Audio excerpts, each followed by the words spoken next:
hear me? Can you hear me? All right, do I sound okay? I see that we have Xenox Plays from Germany. Hi Bugman, Aunt Sandy's Skinks,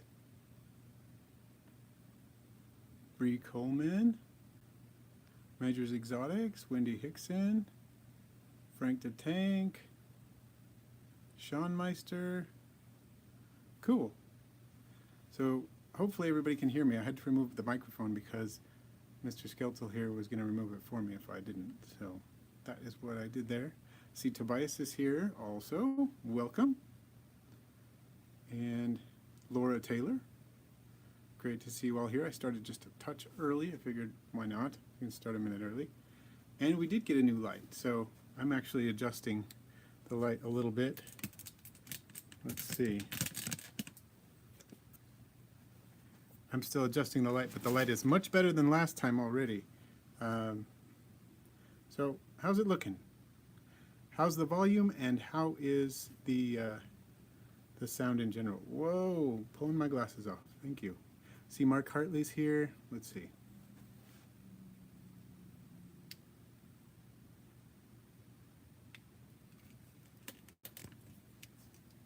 Okay, we're getting all different reports about the volume.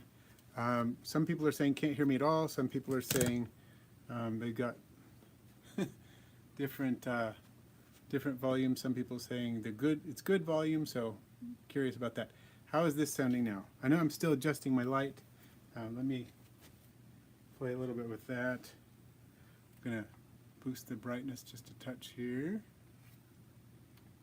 I think there we go. Ah.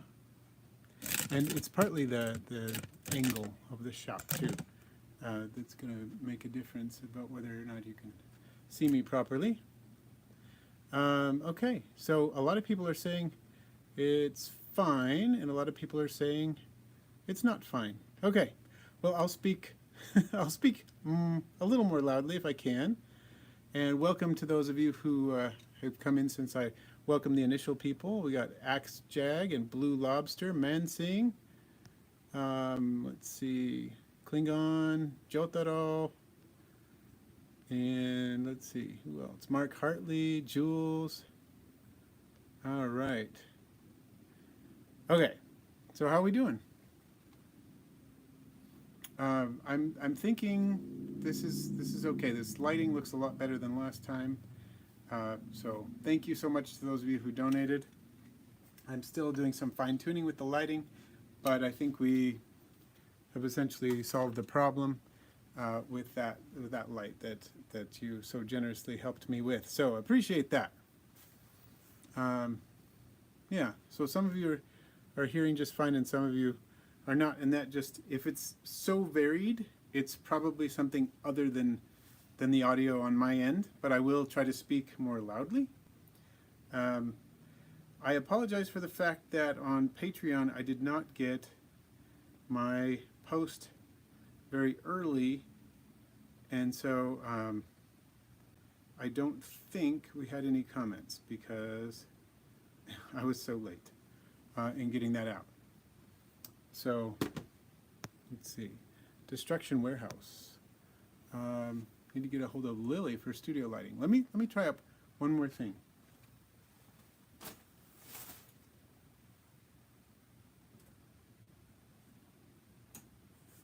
Can I do that? Is that okay? All right. Oh yeah, still working on it. We'll get there. It's a lot of it has to do with the position of the lights, and I'm trying to figure that out. I got a different kind, but this one was really highly rated, so I'm glad about that. It takes a little while to adjust to the actual light, because I don't think it has to do with the lights. I'm just adjusting the positioning of the lights and everything, so let's see, the company is Photodiox. I'll have to check that out. Okay. Cool. So I guess we're in. I see 503 and Destruction Warehouse are here. Tennyson's here. Great. Ramingo. Oh, that's so cool. It's your birthday today. That's excellent.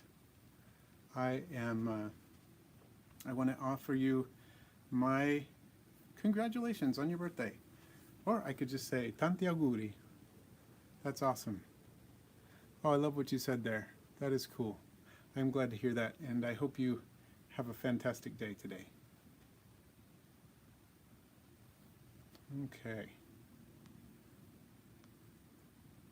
So you're saying that usually the live stream looks darker on your phone, Tobias. Then that's a good sign. I have a lot of. Let's play with the color just a touch. There's one that's cold light. This is warm light here, and you can definitely go a lot dimmer. And see, this is what it looked like the other day when I only had one, and this. Let's see.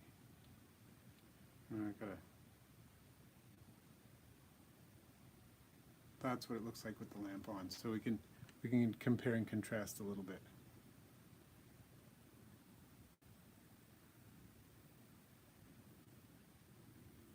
It looks like Iron Man, Mark.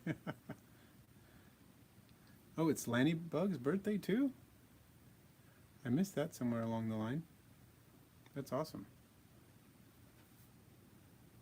Every time you see Russ, I feel like you make an amazing pizza with good tossing skill. Well, I will tell you, I have learned how to throw a pizza and catch it and all that stuff. The pizza dough, of course, not when it's cooked. I have learned how to do it. I'm not an expert, but I can kind of do it. So my birthday is not for... Oh, how did you do that? Just a second. I'm getting caught in my glasses here. You love to do that, don't you? That's like your favorite thing. I'm going to take the lanyard off my glasses now because it gets caught in it. So where were we? Yeah, my birthday is actually in the summer, so we missed it by a couple months. Mine's in July. Let's see. Naeem has a diving beetle aquarium question. Okay, let's see if I can answer it. I'd be happy to attempt to, unless it's something I have no experience with. But we'll get a try. Lannybug, you got a lychee gecko for your birthday? That's awesome. Congrats on that. Yep, the corn snake is corn snaking. I made sure to take him outside to get a little exercise before this, and to go to the bathroom outside on the grass, and he did. And he's got some frozen thawed chicks waiting for him after the live stream. It's time to feed most of the snakes. I think I'm feeding about half of the snakes today, so that's what I'm going to do right after the live stream. So he was pretty excited when I took him out of the enclosure. He was thinking it was food time, but I was able to convince him otherwise pretty easily, fortunately.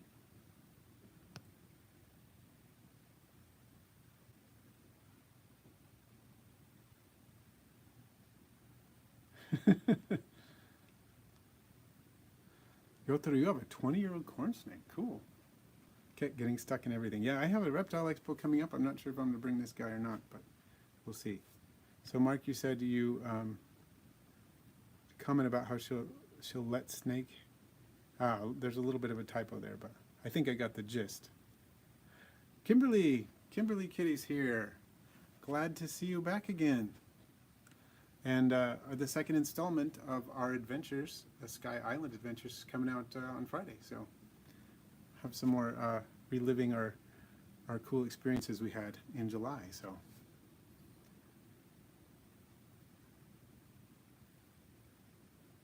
Laura Taylor, oh, the trilobite beetle. Heard of those, read a little bit about them. Apparently they're extremely challenging no one's figured out how to breed those or anything. So Cesar Slunska, despite my efforts, I could not create a dry zone for isopods. Clue guy, the ground is still as wet as in the wet zone. Should I place the dry zone on a hill, higher ground level or something?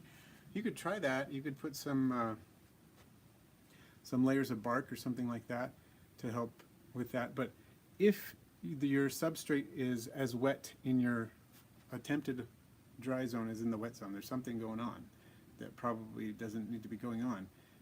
Could be over moistening. Maybe there's not enough ventilation. Maybe you have it in an extremely humid area, something like that.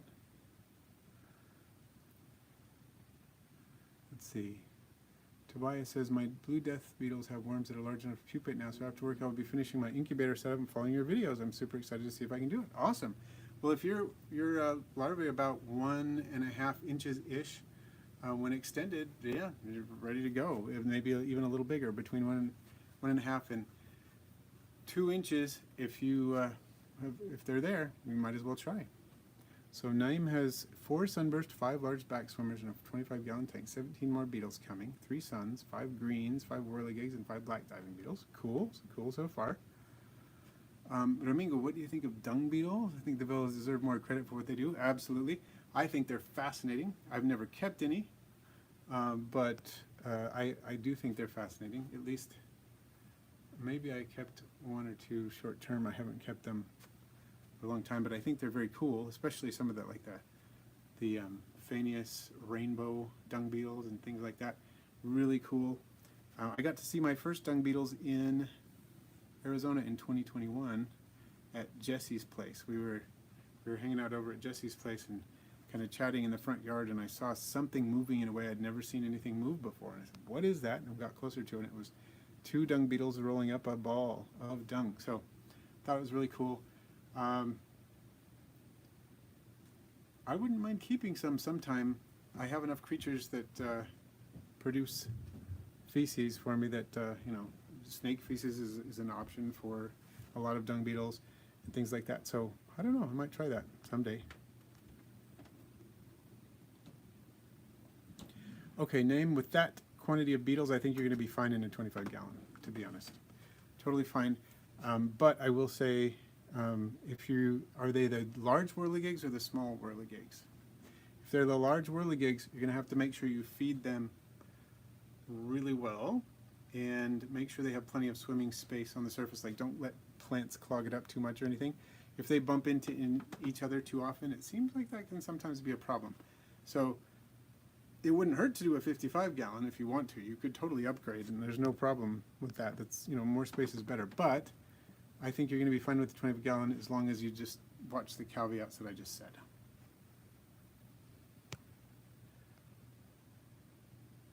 Ooh, theropod hunter. You found a European shield bug. Awesome.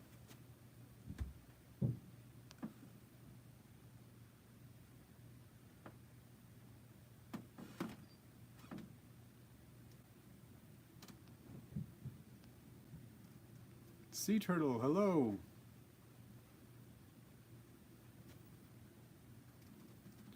Oh, so so theropod hunter, are you talking about the trilobite beetles there? That they mainly consume tree sap? Let's see. So Major's Exotic has the blue death fanning beetles. Actually, on the first day, they're often very, very active. They may settle into a different routine over time, but generally when you first put them in enclosure, they're extremely active. That's been my experience. And then they tend to focus on different times where they're more active in the later afternoon, evening, and even in the early morning, but less active in the middle of the day. So Destruction Warehouse, you have a strange speciation in Magic Potion Colony. Found 9 individuals the other day that look sort of like reverse milkbacks. So meaning they have dark backs and kind of pale sides on them. Interesting. There is a strain of Armadillidium vulgare that sounds kind of like that. It comes out of Japan, and confusingly and unfortunately, I think the term used for them is also Magic Potion, which is really sad because we need to keep them separate, I feel like. These unique things that are coming out, these unique strains, kind of sounds like that. So I would love to see pictures of what you got there. Destruction Warehouse, absolutely, would love to see that. Oh, Tennyson, your Hemithyrsossera, that's a hard, Hemithyrsossera vittata. There are roaches, if I unless I miss my guess. Well, it's not a guess. I've heard that name for roaches before. I don't remember what the common name is, but heard that on Kyle's stream. That is awesome that they're having babies. Dawn, welcome. Good to see you here. And Tobias, yeah, blue death feigning beetles really do have a lot of personality for beetles, don't they? First advanced species to breed successfully. Excellent. Well, that's fantastic. It's always a great feeling of satisfaction when you're able to do that. Tim, greetings from Germany. Welcome. Glad to have you here, Tim.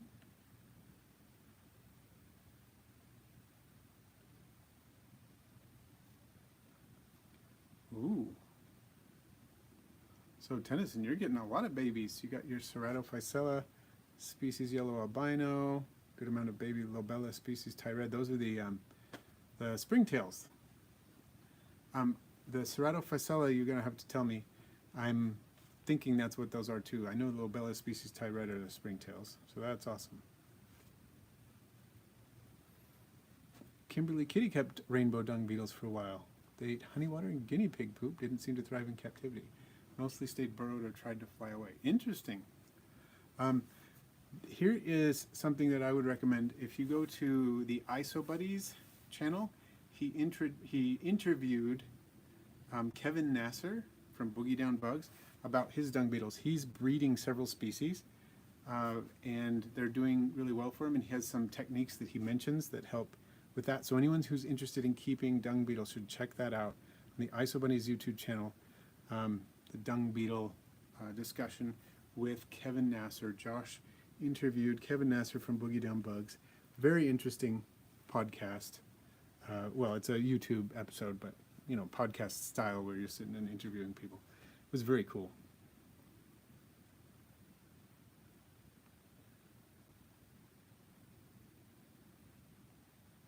Oh yeah, Kimberly, confirming. Yeah, blue death feigning beetles very active at dusk. That's when mine are. When I sometimes, well, fairly frequently before I go to bed, I'll just go get a quick look at the beetle tank, and they're all over the place. So it's cool. Mugshot, hello and welcome.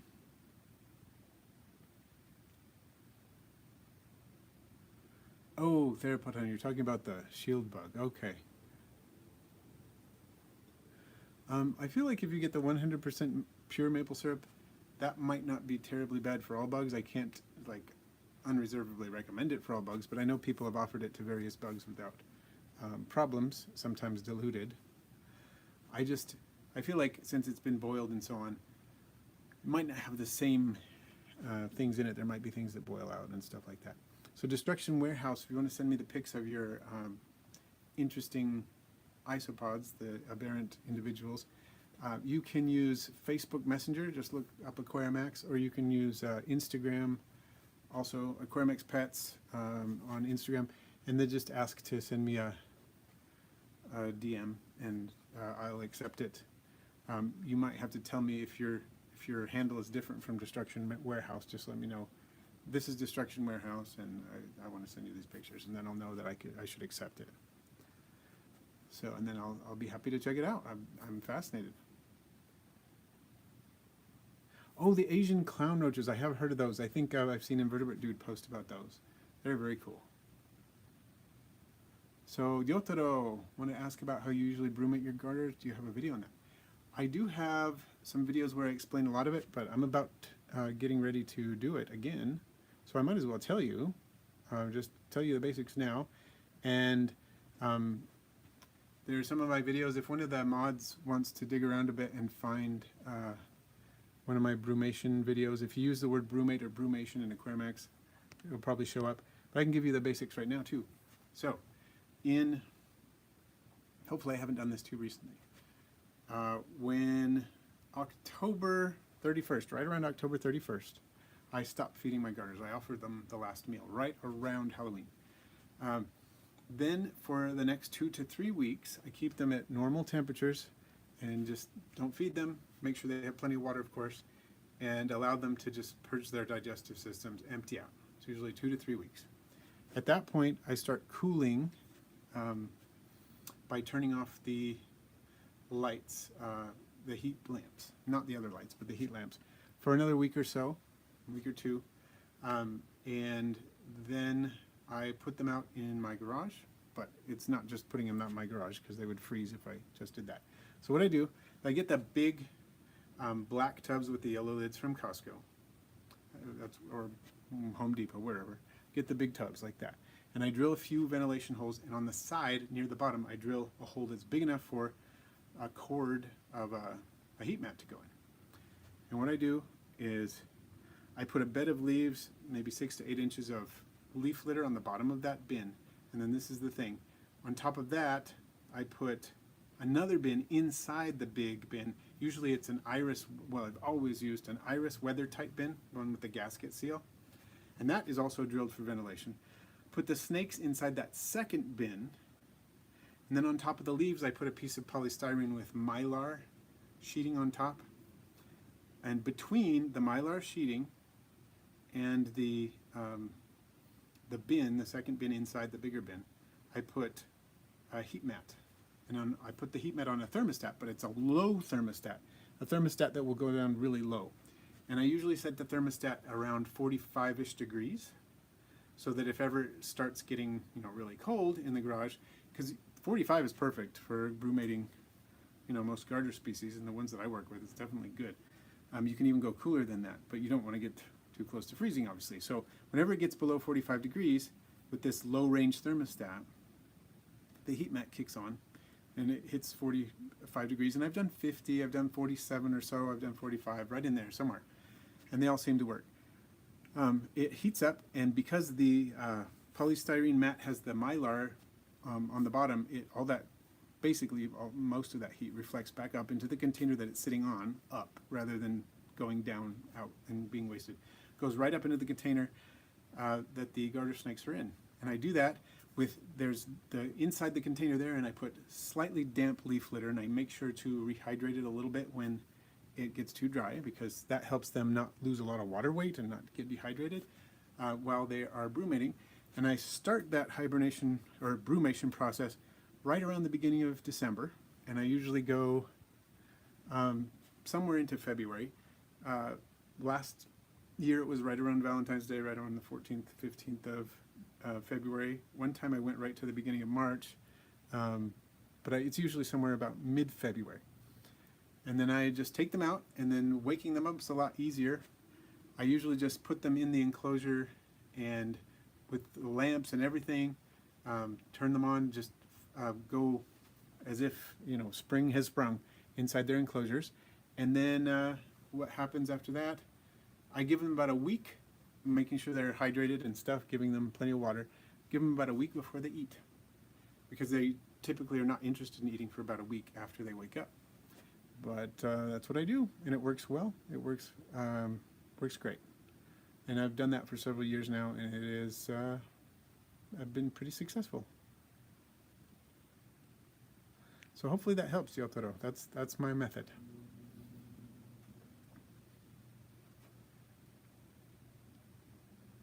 So Tobias, if darkling beetles like blue deaths, mealworms, superworms don't pupate before a certain size, will they stay worms for their entire life cycle?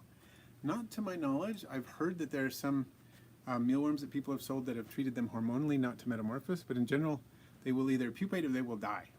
That has been what I have noticed. Pedro, hello and welcome.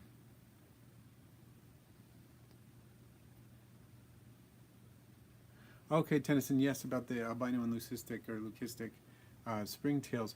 I do remember hearing somebody was talking about that on the Isopod's channel. Yeah. Theropod, get a pair of stag beetles. Oh, which species?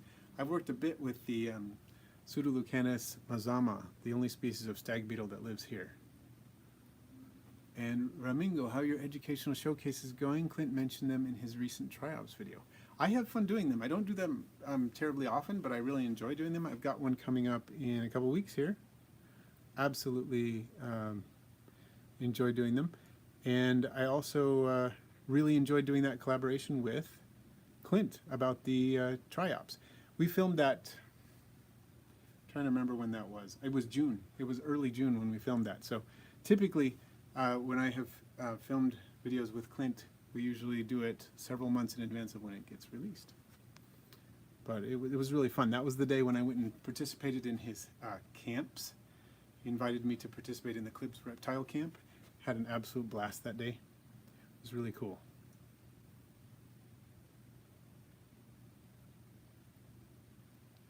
Okay, Mensing, the Daphne order aren't doing well. There are only a few left. I used filtered water from a zero water.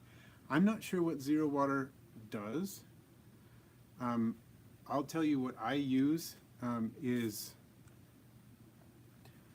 I use freshly dechlorinated water to do water changes. If you can use fish tank water is probably good if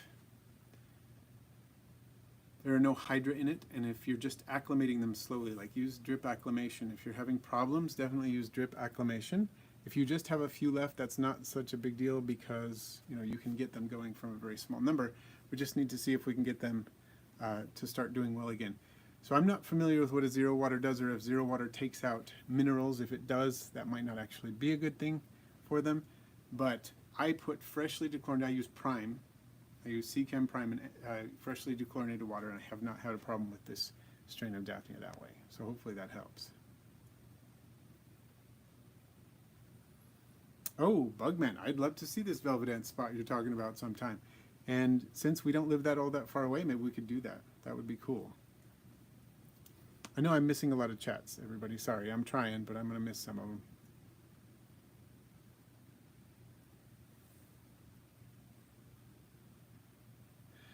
Majors, when I was getting started with clowns, I had a similar problem where all the adults passed away.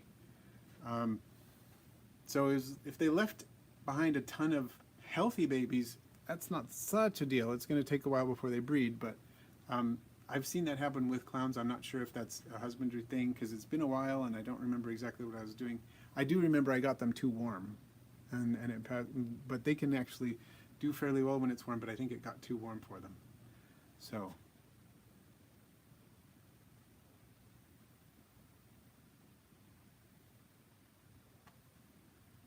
if you only had them a year and they were adults when you got them, they might actually be old. If you got them when they were young little ones and it's only been a year, then they probably are not old. Crystal's here. Welcome, Crystal. So Frank the Tank, you only find the awakening videos for the garter snakes. Interesting. Okay. So Tobias, is it necessary to brumate garters? It's not necessary for their survival. It tends to be a good idea for their breeding. It's not actually, you can get garters to breed. Some snakes will really not breed very well at all without brumating. Garter snakes will often breed without brumating, but they do better. They typically produce more babies, so basically improves their fertility if you brumate them. So that's why I brumate my breeders. I often don't brumate the really young garters, but I will brumate the ones that are breeding size for that reason. I have also heard that brumation can increase the lifespan of snakes. I'm not sure if that's true for all species, but it does seem to improve the lifespan for some species, so I figured, hey, it's probably a good idea to do that for my garters, and we'll see. So Kevin, how long after that do I start pairing? Often I will put the pairs together immediately from as soon as I wake them up. Like I will put them into the enclosure, the males and females together immediately. That seems to work fine. I will say that in the wild, apparently, at least some garter species, the males wake up a week or so before the females, and I'm considering waking my males up. I had forgotten to talk about this when I was talking about the brumation. I'm considering waking my males up a week or so before I wake up the females, but we'll see. Maybe I would do like late January, early February, and then wait a week or so for the females. We'll see.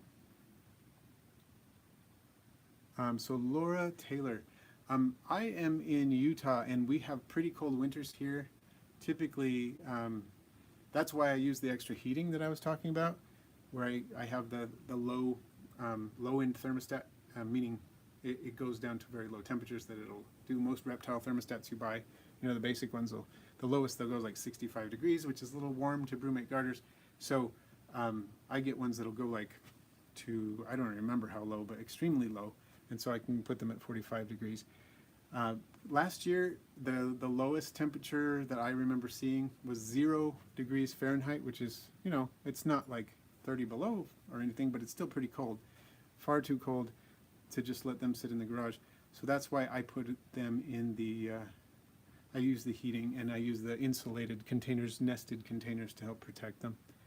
I would say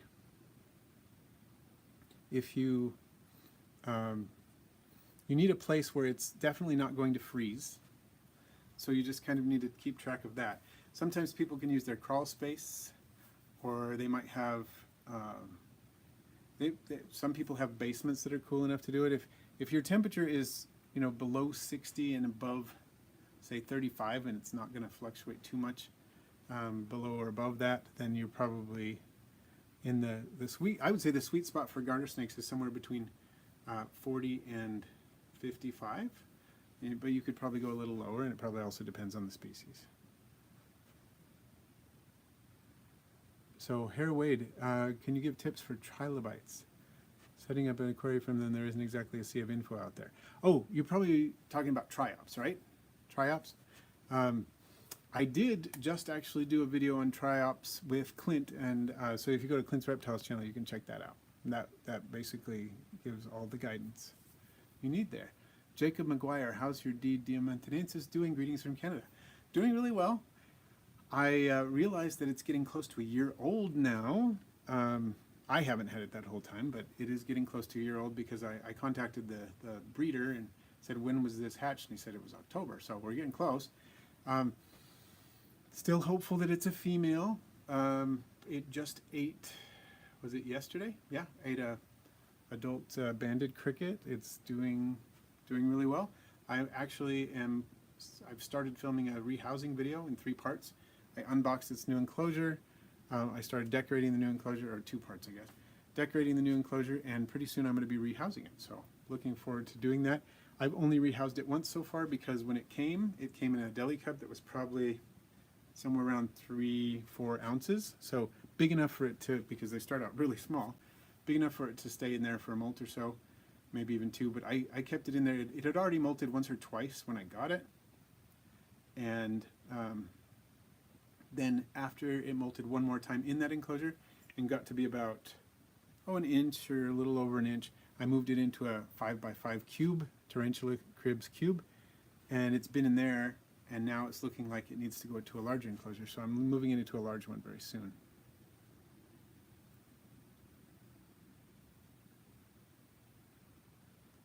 Okay, I know I'm behind on the chat, so sorry, I'm trying to catch up. So 503 is saying something about, I'm missing bits here. What 503 was saying about maybe they don't see them if there's a snack. Oh, I see that Aunt Sandy's skiing.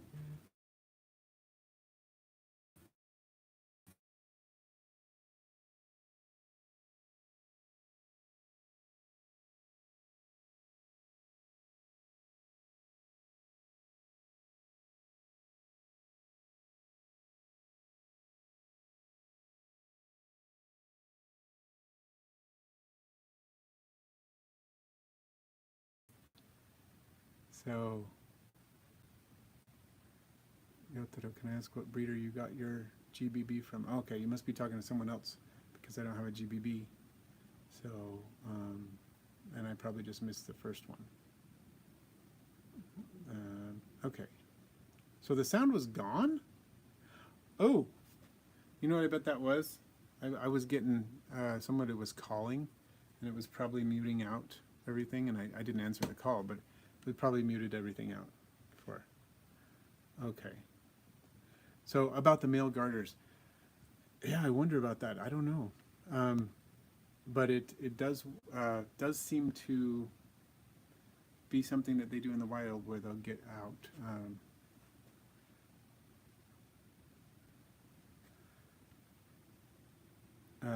Where the males will leave brumation earlier. Okay. Oh, so Yotaro is talking to 503 about that. Okay, cool. All right. Okay, sorry, I got a little bit confused, and so if there was something in the chat that I missed because I was trying to catch up, then that's fine. Oh, okay, Yotaro, yeah. My tarantula is a Dolichothele diamantinensis, a Brazilian blue dwarf beauty. So they do look really similar to GBBs, but they're not quite the same. Their care is actually very similar too. I hear that the only real difference in care is that you can maybe provide a little bit more humidity to the Brazilian blue dwarf beauties, and that they just don't get as big. And then visually, they're very similar, but one difference is that apparently the GBBs get a little bit dull before molt, and the Brazilian blue dwarf beauties don't tend to, from what I understand. So, interesting. All right, so Mensing, just keep me posted on those Daphnia, and we'll see how it goes. Oh, okay. You do have the Diamantinensis. Cool. Yeah, it's amazing how fast they grow. And Dawn, yes, they are very heavy webbers. They are, I think, in about the same league as the GBBs for webbing. They tend to web a lot. And mine has produced some pretty nice webbing. So it's funny, before I kept tarantulas, people would talk about heavy webbers and how cool that was, and I was like, why would that be cool? I just didn't really understand it, but I do understand it now that I have one that does heavy webbing. I think it is cool. So they are. Oh, everybody's talking about these cool tarantulas. They are very cool. I've been thinking about what it would take to get the shed put together in a way that I could keep creatures out there, but it's probably going to be several $1,000s to do that, so it's not something I'll be able to do very soon. So 503 says, my GBB is so sassy, she kicks hair whenever I feed her. Brazilian Blue Beauty is a sweetie. Okay, well that's awesome. I think my Brazilian Blue Dwarf Beauty is just not showing a lot of defensiveness, seems to be pretty chill too, so I'm looking forward to that. And that is another difference, is that the Brazilian Blue Dwarf Beauty doesn't have urticating hairs. One of the few New World taxa of tarantulas that doesn't have urticating hairs, which is another reason why I was interested in it. Anyone here have experience with trapdoor spiders? Oh, I don't, I'm afraid. So Dawn, having just one would kill me. I guess it's better than none. Yeah, it's definitely better than none. And I'm hoping someday, when I do have that space, I can have a few more.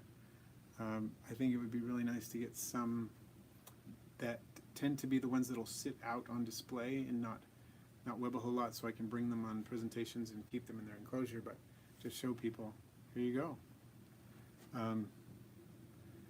And have them be able to see these beautiful tarantulas. So I would like a few, maybe some in the Brachypelma or Phonopelma or something like that, genus that would tend to behave like that. See, that would be cool. An Aquarimax fundraiser live stream, have people come on and show their collections. Oh, that would be really cool.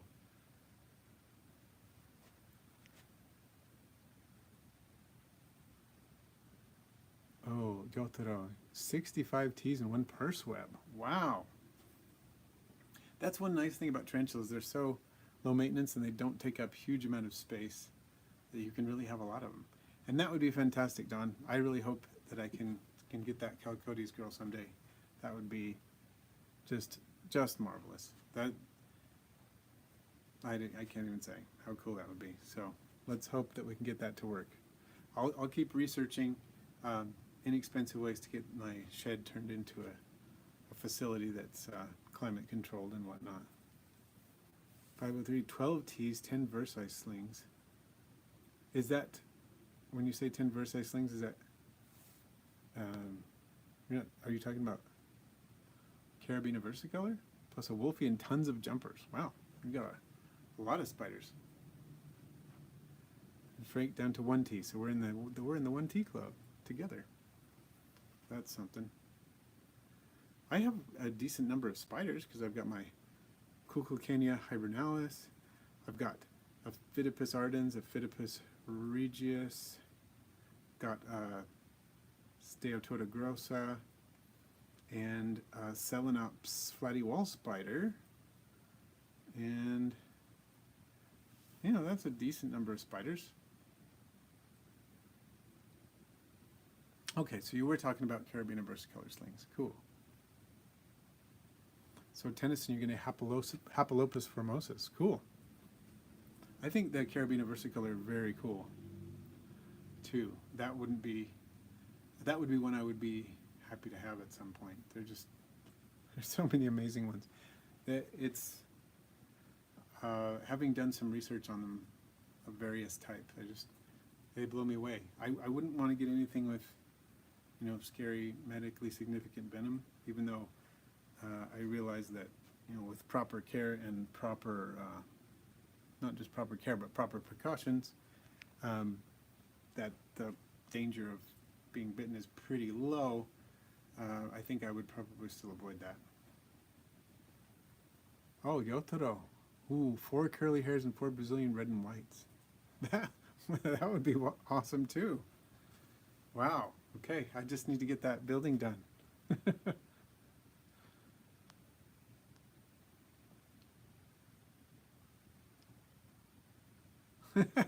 They'll run up your arm when you try to feed them. Wow. So Tennyson, yeah, if you're interested in the old worlds, it's an interesting dimension to deal with, but a lot of people do it successfully, so.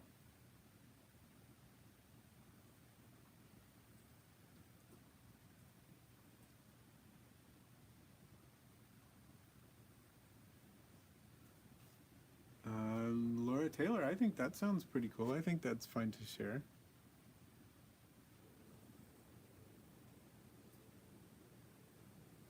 Kimberly Kitty, I have so many spiders I've lost count. That's cool. Have those Kenyan tree frogs from the tadpoles we cut in Arizona. They're doing so well and I'm really enjoying them. Awesome. What did you end up using for first food? Did you just do like dusted fruit flies? And what are they on now? Are they still eating that, or are they graduating onto bigger food?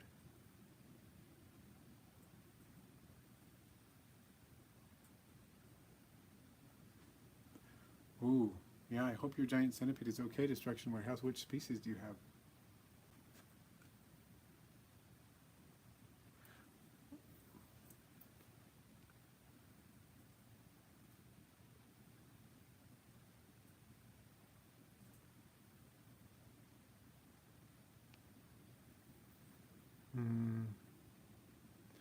Okay, now Laura Taylor, see if you can post now.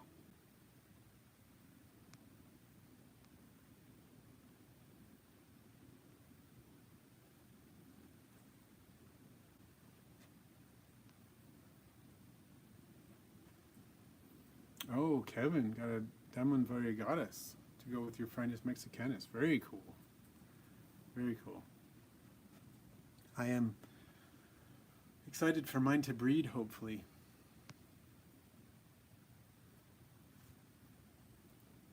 Mine are, of course, Damon diadema. I've never had another species of amblypygid. I probably need to go on that. Oh wow, Kimberly, your frogs started on dusted fruit flies, are already on dusted blue bottles. Cool. That's amazing. Okay, Destruction Warehouse, Scolopendra, subspinipes. Okay, cool. So Variegatus, Kevin, Diamond Variegatus, I think they get pretty big. I don't remember exactly how big they get, but. So Laura Taylor, I think you can post the link now if you try. Should be able to do it.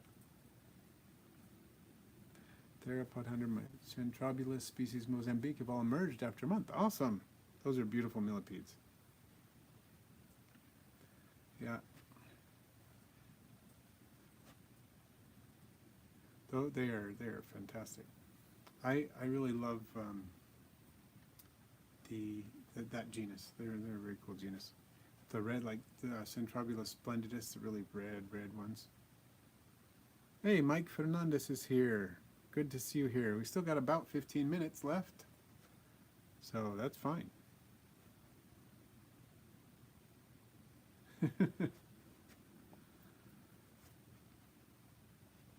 Sorry, I know I'm dancing, and I think it has to do with a couple of different things.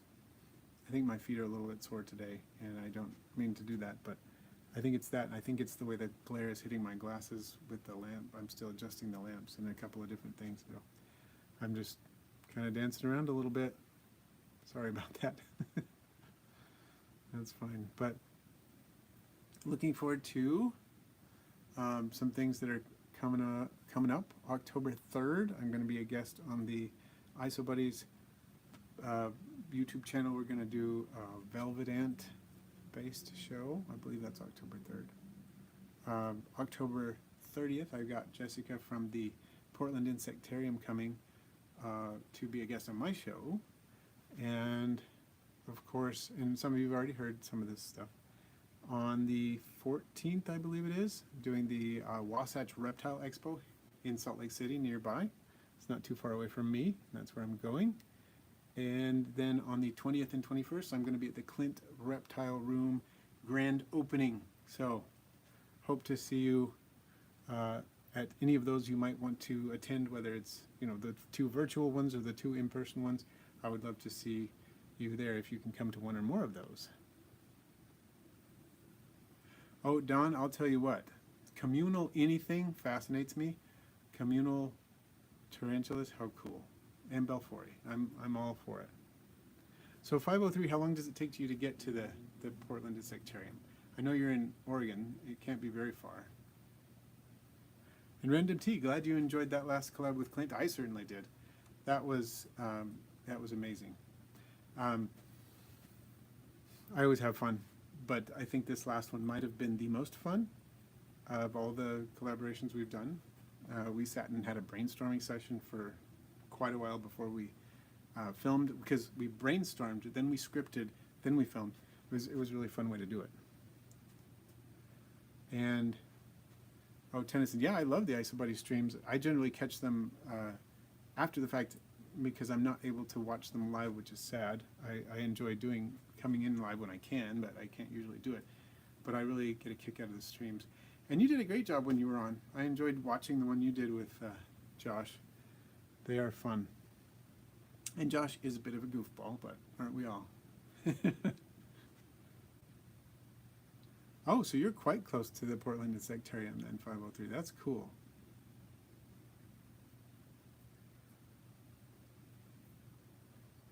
Okay, cool. Laura Taylor's got the link in there for us. Awesome.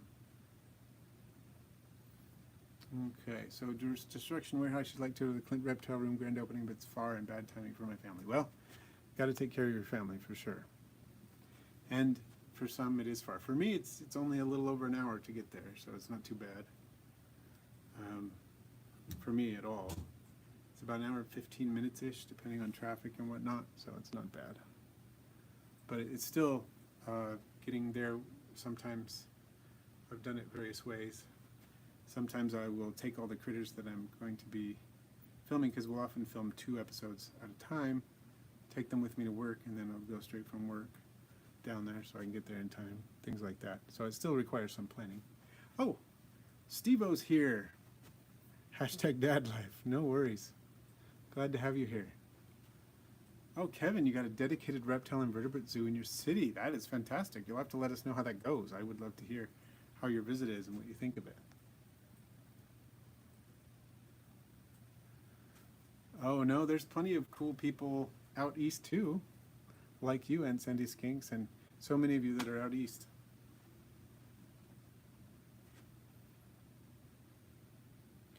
And 503, that's kind of how, that's how I am. That would be my dream, to open a place like that, too. But I do need to keep my current full-time job for the time being. And Yotra, I hope you get the chance. I hope we get the chance to meet you in person as well.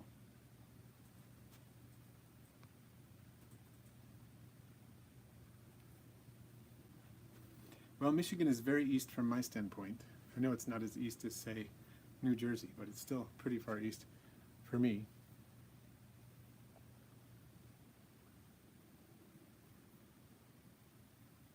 You okay? Yeah? Okay. Say hello to everyone. You're just going to be totally chill.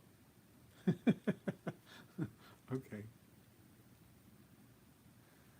To make an artificial hive for ground bees, wasps, hornets, so we can possibly get captive bred velvet ants.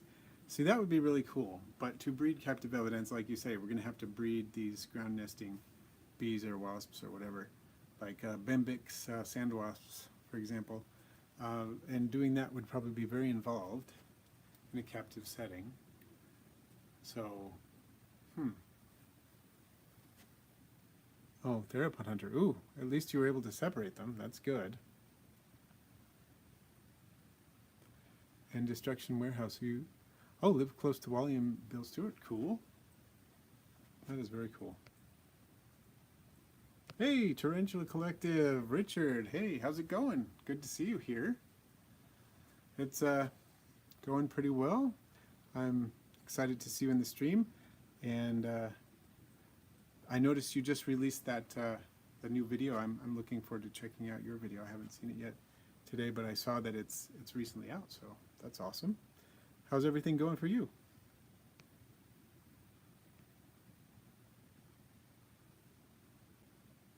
It is. Tarantula Collective is in the house.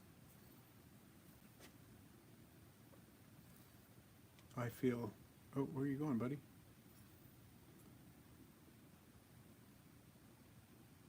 Oh, that's right.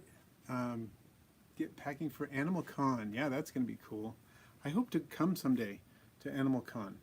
I haven't gotten an invitation yet, but I hope someday I will, because that would be so cool. I hope you have a great trip there, and you get to talk to a lot of awesome people, and they get to talk to you. Sounds like a really, from what I've seen of the videos, it looks like a really fun place to be.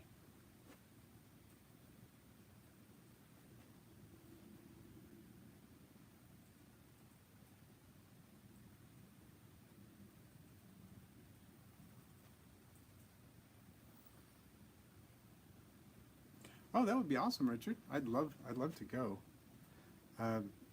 Is it always going to be in the same area in Florida? Whether it is or not, I'm excited to go wherever it is. I'm just curious.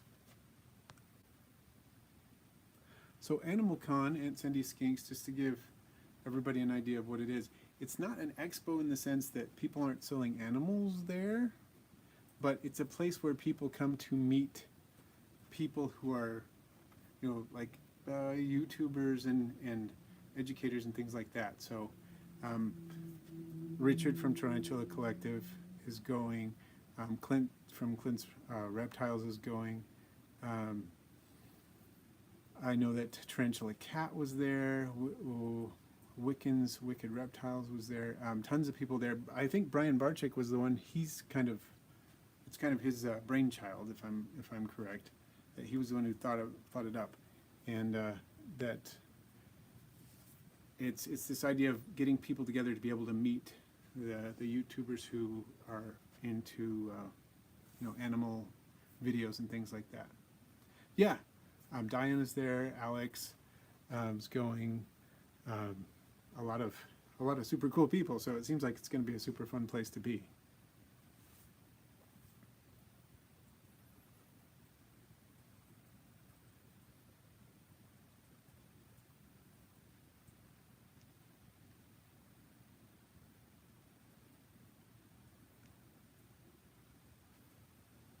So it's kind of like Comic-Con for animal-themed YouTube channels and things like that.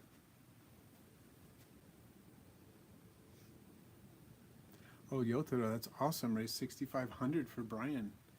Yeah, he unfortunately needs a lot of help with his health, so hopefully he's able to turn things around.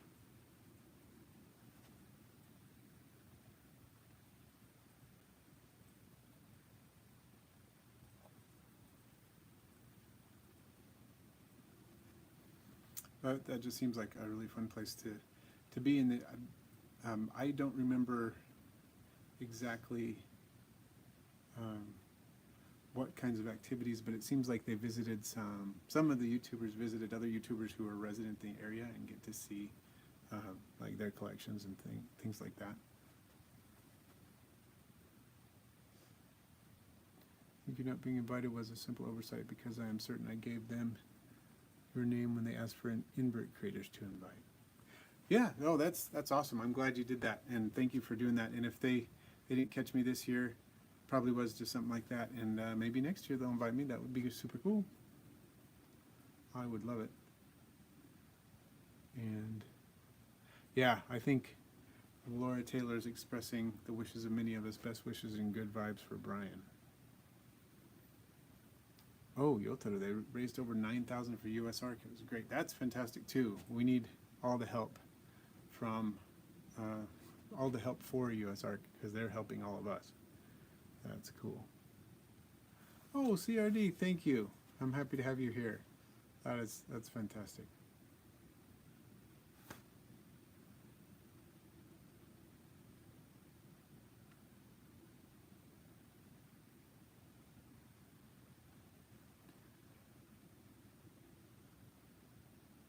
All right. Well, I think we're just about that time, everyone. It's about time to wrap up. Is there anything else anybody would like to ask before we get too far? Before we wrap up everything, I've got some hungry snakes to feed and things like that. Really appreciate everybody being here, and we do have a couple minutes if anybody has some questions. We do have 32 likes so far and 37 people, so a couple more likes there if you haven't done it yet. That would be awesome. We can see if we can get a like spike just near the end here. Yep, I see them starting to show up. Fantastic.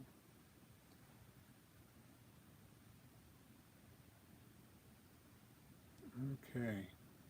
Well, hopefully this, I think the lighting is doing much better this week. I appreciate that. I was able to finish my Sky Island Adventures video the other day because the light worked this time, so I appreciate everybody helping out with that. That was awesome. Have you ever had a baby like a garter, Kevin, that you thought for sure was female and turned out male a few weeks later? Hasn't happened to me that I'm aware of, but it has. I hear of it happening fairly often. And there's some waffles for you, Frank. And thank you, Pedro, for joining too. And Richard, if you're still there, I hope AnimalCon is awesome. I'm sure it will be. And so many people are going to be excited, over the moon to be able to meet you, as I would be if I could do that. So I hope I get to do that someday. So Pedro, where can you reach out to send you ISO-related stuff? Check my Instagram, Aquarimax Pets, or my Facebook Messenger, also Aquarimax or Aquarimax Pets, one of those two, and just message me there, and we can connect that way. Yeah, someday we'll do it, Richard. Someday we'll meet. It'll be awesome.